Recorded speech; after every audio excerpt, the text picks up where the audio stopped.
Baik, Salam.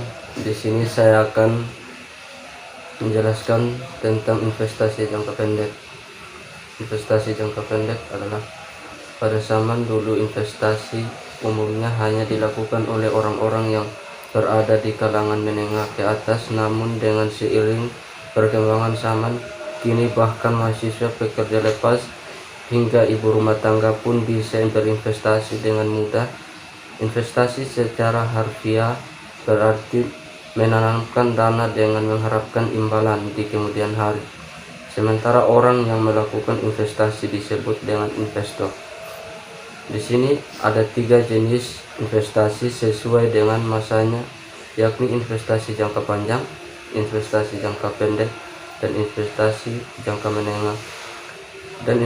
Dan investasi jangka pendek, sebagian orang akan lebih memilih investasi yang memiliki jangka waktu pendek karena pencarian lebih mudah dan bisa dilakukan kapan saja.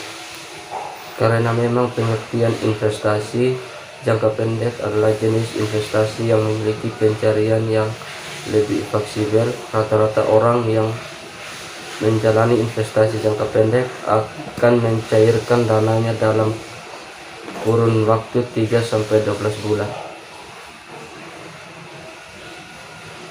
yaitu contoh 1, deposito.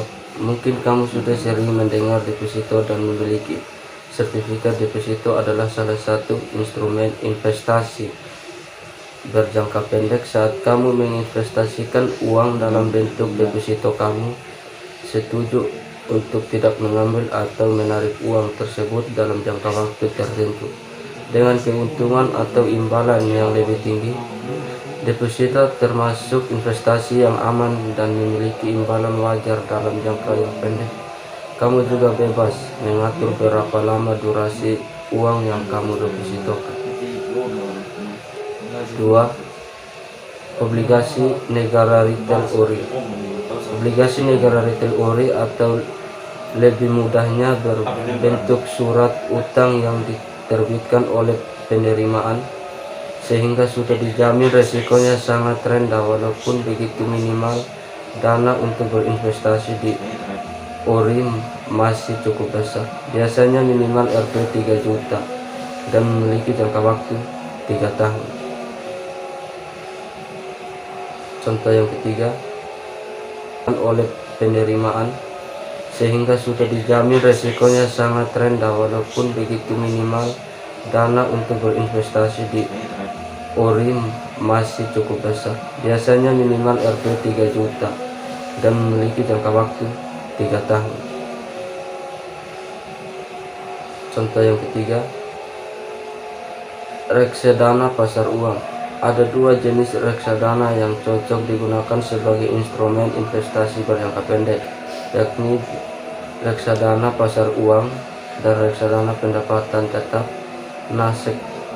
Reksadana pasar uang biasanya jadi instrumen yang paling banyak digunakan karena sistemnya dana yang terkumpul akan diinvestasikan pada instrumen pasar uang seperti surat berharga pasar uang, sertifikat Bank Indonesia, sertifikat deposito, dan sebagainya. Sementara reksadana pendapatan tetap memiliki sistem dana yang terkumpul akan diinvestasikan sebesar 80% pada instrumen surat berharga berbasis utang atau obligasi yang merupakan dari instrumen pasar modal. Di sini saya akan menjelaskan tentang obligasi. Surat-surat berharga.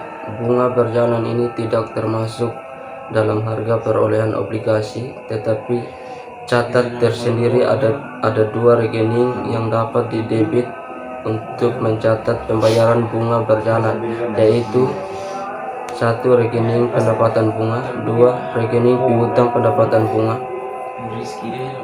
Obligasi adalah pada tanggal 1 Agustus 2005 dibeli 10 lembar obligasi PT Baruna yang nominal per lembar sebesar Rp 50.000 dengan kurs 101. Obligasi ini berbunga 12% setahun dan dibayar setiap tanggal 1 Mei dan 1 November.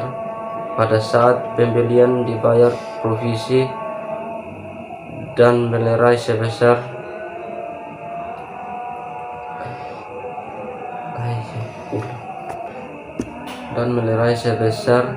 Rp 5.000 tanggal 1 Desember 2005. Seluruh obligasi PT Baruna dijual dengan kurs 102, biaya penjualan sebesar 300.000. Demikian yang saya jelaskan tentang jangka pendek dan obligasi. Terima kasih.